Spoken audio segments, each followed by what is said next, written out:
ရှေ့ဗီဒီယိုတွေမှာအနီးအကြောင်းတွေပဲပြောခဲ့တော့တခြားအကြောင်းတွေနဲ့ပတ်သက်တာတွေပါပြောဖို့အတွက်အကြံပေးလာကြလို့ဒီနေ့မှာတော့ကျွန်တော်ကအပြာရောင်နဲ့ပတ်သက်တာတွေကိုပြောပြသွားမှာဖြစ်ပါတယ်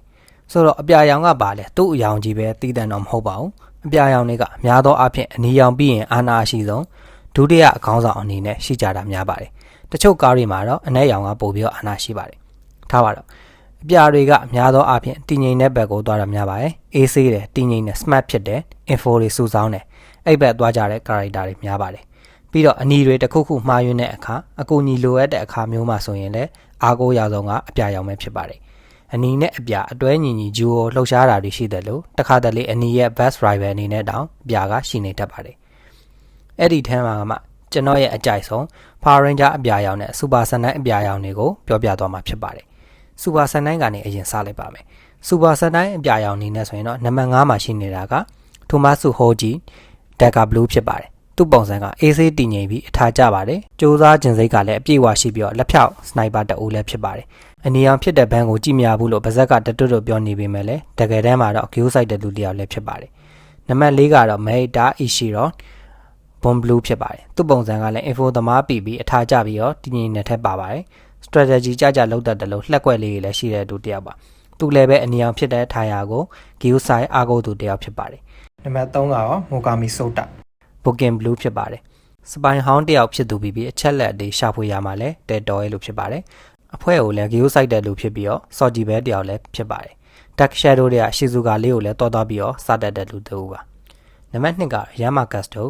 ထွန်းဘိုအိုဂျာဖြစ်ပါတယ်နီးပညာတိုင်းပြည်ဖြစ်တာနဲ့အညီအရာတိုင်းအတွက်တိတိကျကျတွက်ချက်လောက်ကင်နိုင်သူတူဖြစ်ပါတယ်ပြည်သူကိုလည်းချစ်မြတ်နိုးသူဖြစ်ပြီးတော့ပြည်သူတွေဘေးကင်းဖို့လည်းအမြဲဦးစားပေးသူတယောက်ပါပဲ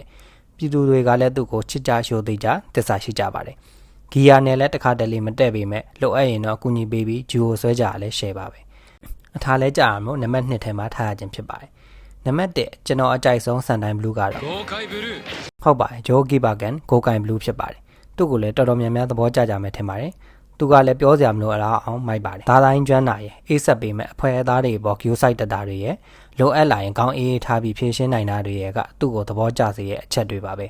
သူက strongest Blue Ranger တွေတဲကတအူးလည်းဖြစ်ပါတယ်လိုအပ်ရင် Marvelous နဲ့ဘိုင်ဝမ်ဆွဲနိုင်တဲ့အထိကျမ်းပါတယ်ဒါကတော့ကျွန်တော်အကြိုက်ဆုံးအပြာရောင်စန်တိုင်းတွေပါ Power Ranger ကားထဲရဆိုရင်Power Ranger ထဲရဆိုရင်တော့နံပါတ်5မှာရှိနေတာက Blake Bradley Navy Thunder ဖြစ်ပါတယ်သူက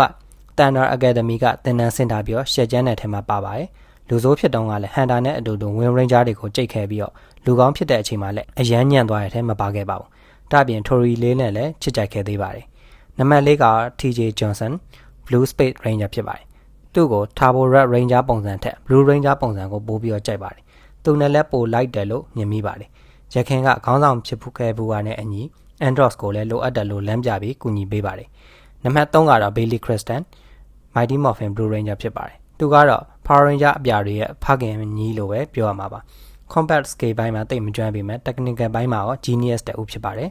Zordon Alpha တို့ကိုလိုအပ်တာကူညီပေးပြီးတော့နောက်ပိုင်းမှာလည်း Industry တစ်ခုတည်ထောင်ပြီးတော့အနားယူခဲ့ပါတယ်နောက်ဆုံး series ဖြစ်တဲ့ Cosmic Fury မှာလည်းတပန်းပါဝင်ခဲ့ပြီးတော့ Cosmic Fury Power Ranger တွေကိုလမ်းပြခဲ့ပါတယ်နံပါတ်2က Sky Tate SPD Blue Ranger ဖြစ်ပါတယ် Technical Strategy Combat အကုန်ကျွမ်းပါတယ်အစက Jack ကိုအမြင်ကတ်ခဲ့ပြီးမဲ့နောက်ပိုင်းမှာတိုးတက်ပြောင်းလဲလာပြီးတော့ Jack နဲ့လည်းတက်လာတယ်လို့အသင်းအဖွဲ့အတွက်လည်းအရေးပါလာခဲ့ပါတယ်နောက်ဆုံးမှာ Jack ကအလုပ်ထွက်သွားတာကြောင့် promote ဖြစ်ပြီးတော့အနီရောင်ဖြစ်လာခဲ့ပါတယ်